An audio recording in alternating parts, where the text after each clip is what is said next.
Boa noite, turma ET18. Eu sou a professora Viviane Roselli. Bem-vindos a esse curso de enfermagem do trabalho, que é extremamente importante para a questão da saúde do trabalhador. Vocês vão se formar como técnicos de enfermagem do trabalho, tem um papel muito importante na saúde desses funcionários, tá bom? Eu sou formada em enfermeira, né, desde 2005, então já vão para 15 anos de formada. Fiz uma primeira especialização em enfermagem, docência para ensino superior, médio e técnico, né, voltado para a área de enfermagem. Fiz uma segunda especialização em obstetrícia, que eu acabei em 2017, e agora eu fiz uma outra especialização em MBA em gestão de administração hospitalar, né? Então, eu já estou no mercado na área de saúde desde 2006, né? Trabalhando como enfermeira, como supervisora, desde de home care, até atualmente eu estou como supervisora de enfermagem no Hospital São Luís do Jabaquara, na parte de radiologia, né? Dos serviços de imagem do hospital. Tenho muita interferência na questão de segurança do trabalho, porque vocês vão ver com os outros professores a questão de PPR, né, ou plano de proteção, no caso radiológica, né, dessa área que eu estou fazendo, né, então eu tô bem relacionada com a questão de segurança do trabalho, né, então a gente tem que entender bem um pouquinho de cada área na onde a gente atua, tá bom? Eu estava no Jabaquara também, no Hospital da Criança, na parte de pediatria, e hoje eu estou na parte de radiologia, o serviço por imagem. Como lá dentro do hospital, eu ainda sou responsável técnica pela questão de resíduos hospitalares, que também tem questão com o meio ambiente, questão voltada à saúde do trabalhador, uma vez que a gente tem alguns resíduos que podem gerar doenças ao trabalho. Então, a gente tem sempre que, mesmo estando numa área, a gente está sempre influenciada e atuando junto com a questão da enfermagem do trabalho, tá bom? É um curso bem legal, bem dinâmico. Espero que vocês gostem e sejam bem-vindos a essa nova etapa de vocês, tá bom? Hoje a gente vai falar um pouquinho sobre... Eu vou compartilhar a tela aqui para vocês. A gente vai falar um pouquinho sobre a história e conceito. Então, da onde começou a surgir essa questão e essa importância relacionada à saúde do trabalhador, tá? No final, eu sempre deixo para vocês a questão, esses slides eu deixo disponíveis para vocês terem como material de consulta, porque tem alguns itens e alguns históricos a mais que são interessantes e importantes para vocês saberem. E eu vou deixar uma atividade relacionada à aula de hoje, tá? E um vídeo complementar que dá para a gente ter uma boa ideia de como que era o trabalho na época que começou a Revolução Industrial lá na Inglaterra, que é um dos assuntos que a gente vai estar falando hoje. Então, eu deixo o link lá para vocês, é bem legal também esse filminho, tá bom? É super rapidinho, tá? Então, vamos lá. Para a gente falar um pouquinho de saúde do trabalhador, a gente tem que entender aonde tudo começou. E lá atrás, quando a gente fala em saúde do trabalho, a gente tem que entender que no início, bem lá no início, quando começou a Revolução Industrial, a gente tinha alguns problemas sérios de saúde com esses trabalhadores. Então, quando tudo começou lá atrás, foi no século XVIII. Começou lá no final do século XVII e início do século XVIII, entre 1760, e termina essa Revolução Industrial em 1830. Ela começou lá na Inglaterra, né? E depois ela foi se difundindo para a Europa Ocidental e Estados Unidos, né? Com o desenvolvimento da indústria, começou a questão do capitalismo. Então, se a gente for pensar que lá para trás, como que funcionava a questão do trabalho, né? Antes dessa indústria e antes dessa máquina a vapor, lá em 1760, os trabalhadores, eles realizavam, a maioria deles era trabalhos manuais como artesãos. Lá na Inglaterra, nessa época, a questão têxtil, né, do tear e a produção de fios e de roupas era muito importante para o desenvolvimento econômico da época. Então, esses trabalhadores, em sua grande maioria, eram artesãos. E faziam esse fio de maneira manual, então gastavam horas e horas de trabalhos manuais. E o trabalho manual é um trabalho muito caro. Até hoje é um trabalho caro, se a gente for pensar na questão do artesanato, né? E tem que sim valorizar o artesão e o artesanato, porque aquilo era uma coisa, e ainda é, né, passado muitas vezes de mãos, né, dos nossos avós e das nossas mães para a gente, né? Então, por isso que ele é muito valorizado, assim como naquela época, né? Então, quando era o trabalho manual, eles ganhavam praticamente 5 vezes mais do que eles passaram a ganhar quando eles começaram a trabalhar nas indústrias, né? E eles trabalhavam muito menos, porque eles trabalhavam em casa, o trabalho era tão cansativo quanto, mas eles tinham o controle das horas que eles trabalhavam. Então, eles podiam trabalhar a hora que eles quisessem, desde que eles se programassem, entregassem aquela produção a que eles já tinham se comprometido, né? Então, foi esse setor têxtil o responsável por estimular o desenvolvimento da indústria pela necessidade de produção desse setor. Então, a necessidade de fios e de tecidos era muito grande.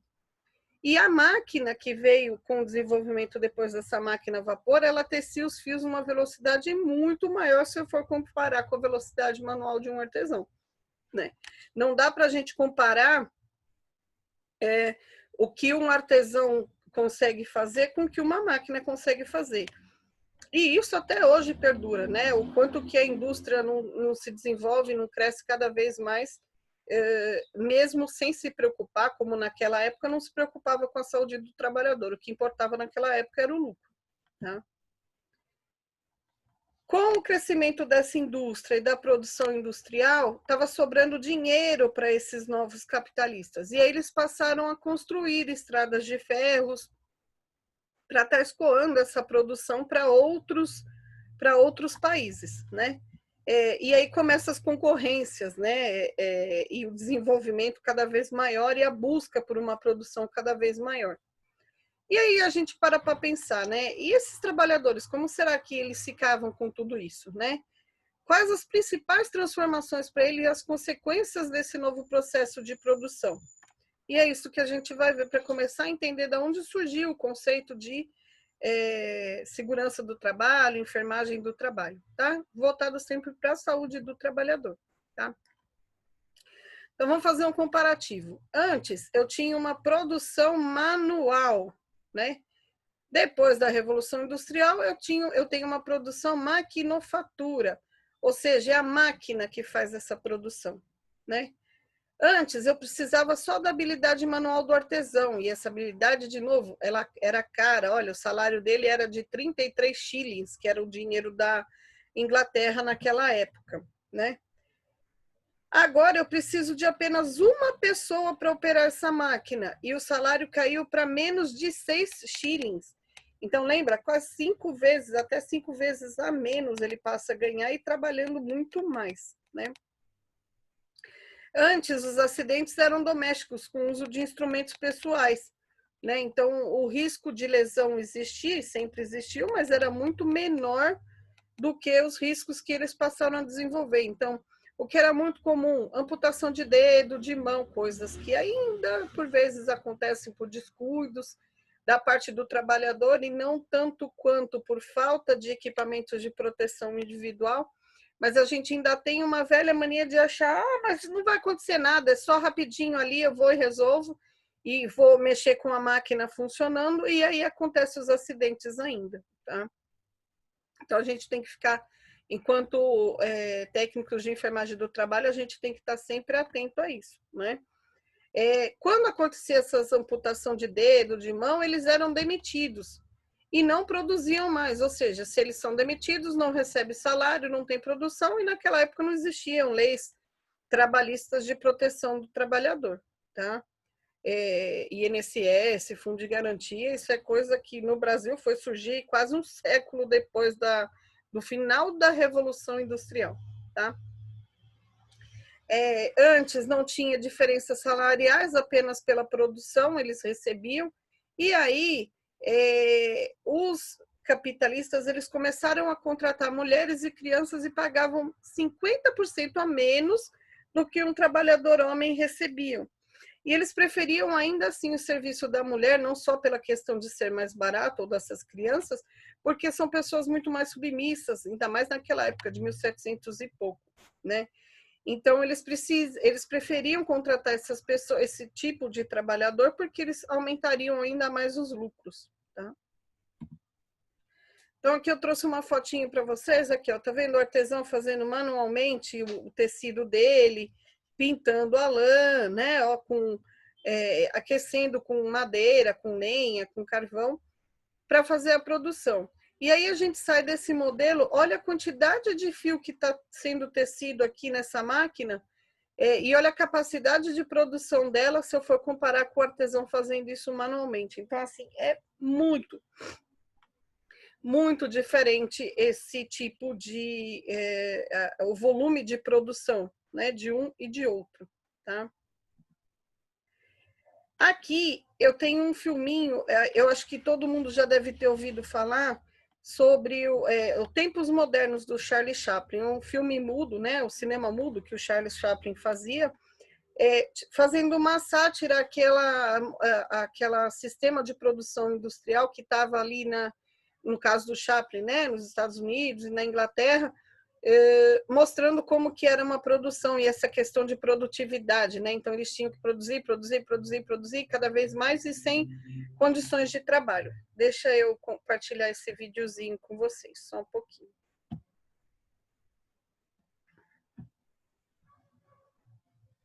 Vamos lá.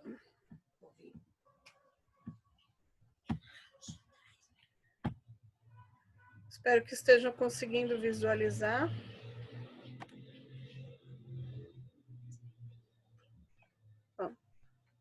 Tá lá, o presidente lá, bem preocupado, né? Montando um quebra-cabeça. Olha a preocupação dele com os funcionários. Ele está preocupado com o lucro dele, né? Lendo o jornal.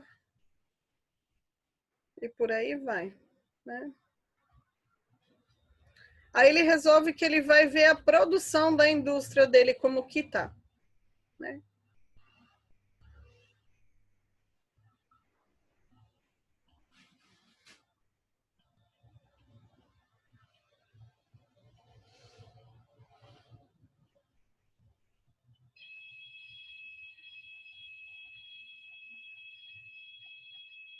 Toca-se um alarme, ele vai chamar o chefe, mandando aumentar ainda mais a velocidade de produção.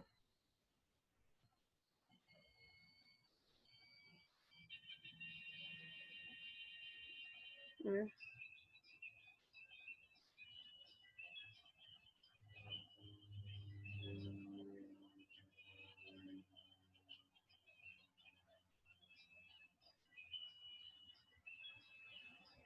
E não pode perder a produção.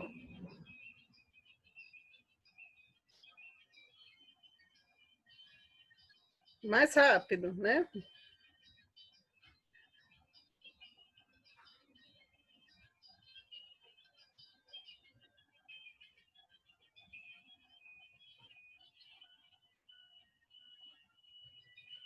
Tudo que podia atrapalhar, ele perdia a produção.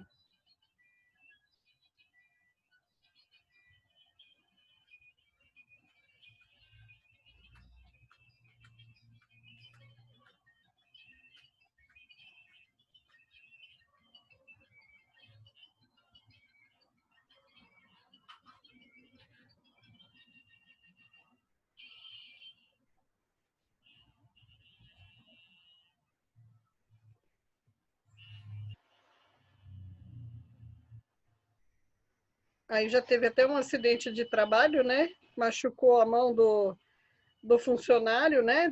De um dos operários.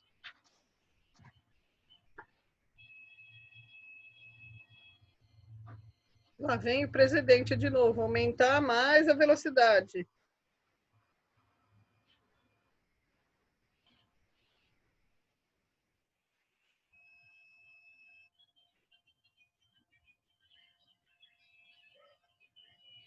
Troca de turno agora. Ele já está esgotado. Olha lá. Imagina o trabalho repetitivo, né? Por várias horas ele ficava fazendo o mesmo movimento. Chega a ser engraçado o Chaplin, né? Mas era o que acontecia, né?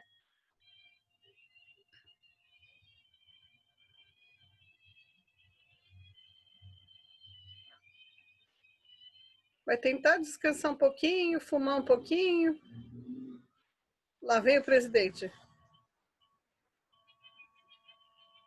Pare de matar tempo e volte ao trabalho. E ele estava no descanso dele. Ou tentando descansar, né?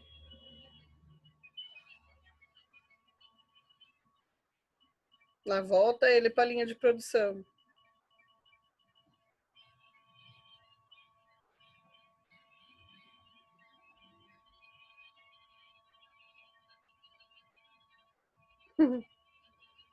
Dá vontade dele de trabalhar.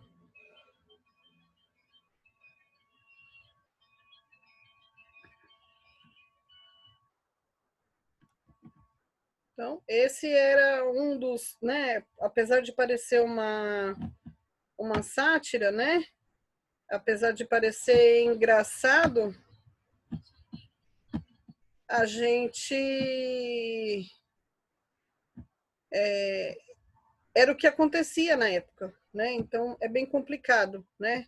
Essa questão, essa situação toda, né? Chega a ser engraçado, né? A sátira que ele faz, mas era bem preocupante. Então vocês viram a condição de trabalho. No outro filme que eu vou deixar de amostra dá para ver bem melhor também, tá bom? Vamos lá, continuando. Entre os primeiros anos de 1800, esses trabalhadores revoltados por conta dessas condições de trabalho, dessa precariedade, eles se uniram e começaram a fazer greve para lutar pelos direitos trabalhistas e por direitos políticos. Então, eles só trabalhavam, produziam cada vez mais e não tinham direito nenhum, não tinha nenhuma proteção. E aí, lá na Inglaterra, em 1802, foi criada a Lei de Saúde e Moral dos Aprendizes, ou seja, eles conseguiram, por conta dessas greves e de paradas da linha de produção, algumas melhorias. Então, vamos lá.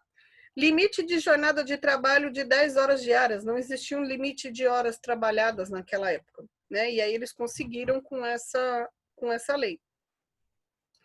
Proibição do trabalho noturno, então eles trabalhavam por vezes horas e horas, inclusive à noite, né? Obrigatoriedade de existência de ventilação nas fábricas, então eram locais insalubres para a saúde desses trabalhadores, né? E pode até parecer, né, uma situação, lavagem das paredes 2 vezes ao ano. Dá para a gente imaginar a sujeira que devia de ser nessas produções? Mesmo porque tem tinta, indústria têxtil, né? Mexer com várias situações, com calor, né? Para aquecer a tinta para poder tingir os tecidos e tudo mais. Então, dá para a gente ter uma ideia do quanto insalubre era isso, né? Em 1830, foi criado o primeiro serviço médico industrial em todo o mundo, né? Começou lá na Inglaterra. E esse Robert Baker foi nomeado inspetor médico dessas fábricas na Inglaterra. Tá? Em 1833, foi criada a comissão de inquérito, criou um relatório chamado Factor Act, ou Lei das Fábricas, para exatamente tentar proteger ainda mais esses trabalhadores. Então, de quando começou em 30 anos, eles conseguiram alguns outros novos direitos, né? Ampliou algumas medidas de proteção e passou a exigir a presença de médicos nos locais de trabalho. Lembrando que nessa época a gente ainda tinha crianças trabalhando, né, nessas fábricas, tá? Então, proibiu-se o trabalho noturno a menores de 18 anos, reforçou que a jornada de trabalho no máximo deve ser de 10 horas diárias. Hoje, a nossa legislação prevê um pouco menos, né? Idade mínima para se ingressar para o trabalho, então crianças de 7 anos nessa época já trabalhavam, né? Obrigatoriedade das fábricas terem escola para menores de 13 anos de idade, então eles tinham que alfabetizar essas crianças no local de trabalho. E a exigência de um médico para acompanhar o desenvolvimento físico dessas crianças no trabalho. Tá? Foram mais alguns benefícios que eles ganharam, né? E aí a gente pensa, e no Brasil, quando que tudo isso começou a se pensar na saúde do trabalhador? Só em 1940, ou seja, lá de 1760 ou 1800, vai, quando começou na Inglaterra, a gente foi um século, quase um século e meio depois, com a fundação dessa Associação de Prevenção de Acidentes de Trabalho. Só em 43 a gente conseguiu as leis trabalhistas, né, que vigoram até hoje, estão um tanto quanto desatualizadas se a gente for pensar que o próprio trabalho evoluiu com o tempo e com os anos. Então, a gente tem um déficit ainda dessas leis, né? E que o governo, por vezes, tenta mexer, mas aí mexe com alguns direitos adquiridos que são dessa consolidação das leis trabalhistas lá de 43, né? E aí barra em algumas questões de Constituição e direitos que dá uma série de trabalhos e eles não conseguem mexer nessa lei, tá? Na década de 50, foi instituído que tinha que se ter uma contribuição de aposentadoria e pensão, e que 10 anos depois isso culminou na criação do INSS, né, que hoje é a Previdência Social, mas na época se chamava Instituto Nacional de Seguridade Social. Né? Muitos dos nossos avós e dos nossos pais ainda falam INSS, mas é Previdência Social. Tá? E no mesmo ano foi criado o Fundo de Garantia por Tempo de Serviço, o nosso FGTS, no qual é descontado uma parte do nosso salário e essa mesma parte é paga pela empresa ou pela indústria ou por onde quer que seja, pelo trabalho, né, feito, no qual a gente tem um seguro, como se fosse um seguro por acidente de trabalho, né?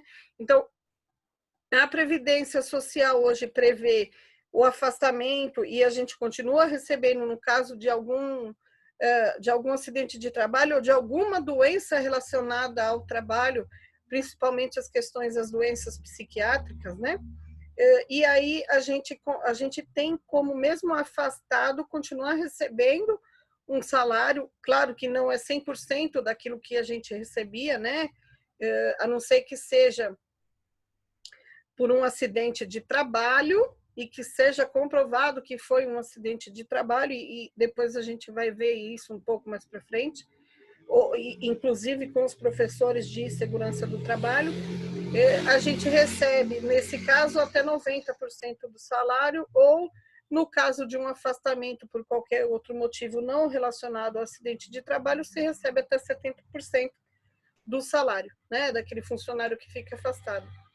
Em 1972, existem duas portarias, a 3236 e a 3237 do Ministério do Trabalho, que torna obrigatório a presença nas empresas com mais de 100 trabalhadores a existência de um serviço médico de saúde ocupacional.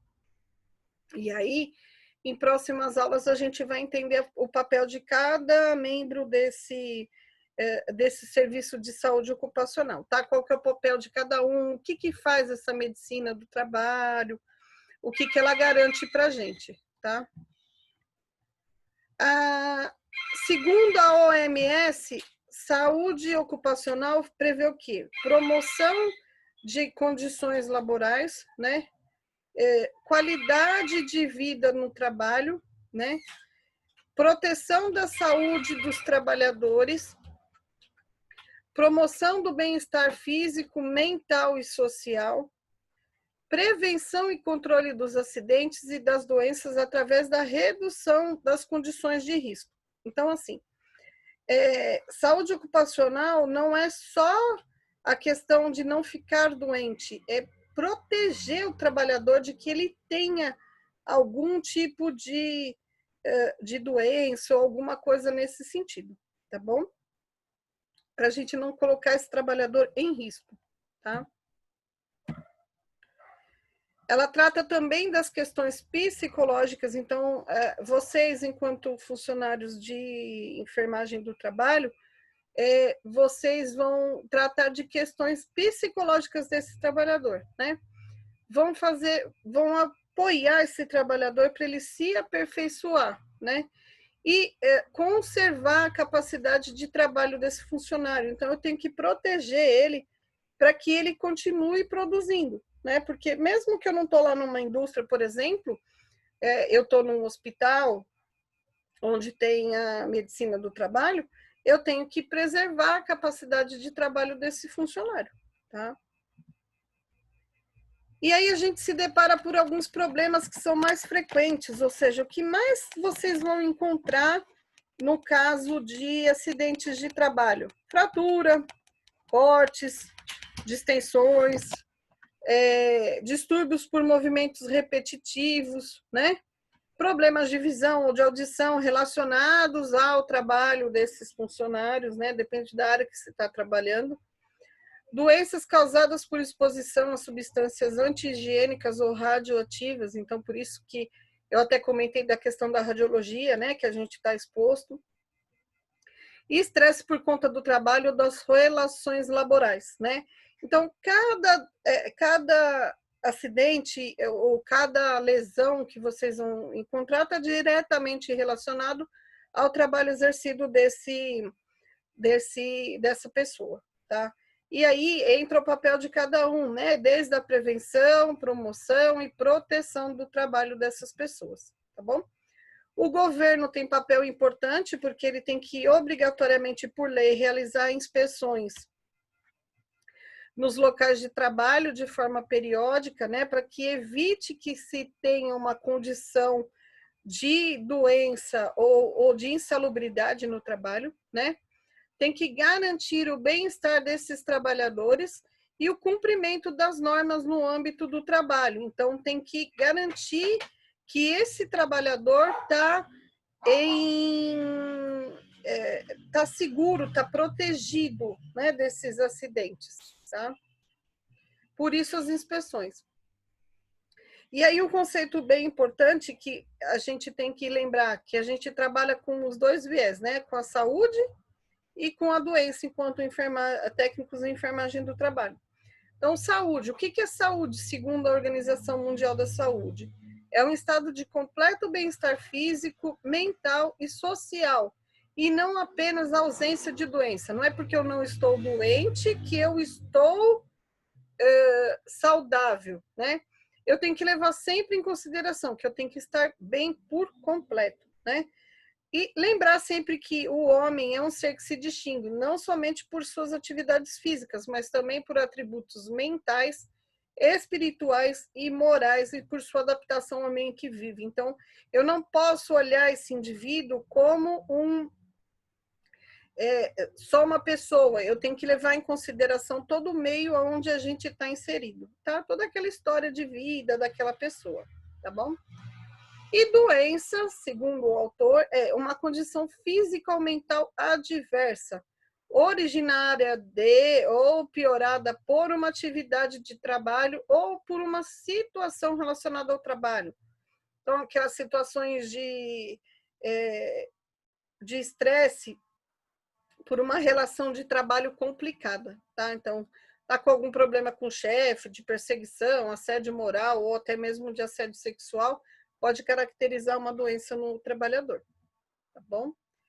Eu espero que vocês tenham entendido, né, um pouquinho, para a gente começar a se situar onde a gente está com relação à saúde do trabalhador, né, aos conceitos que a gente vai estar aprendendo, e a gente vai se ver toda sexta-feira, tá bom?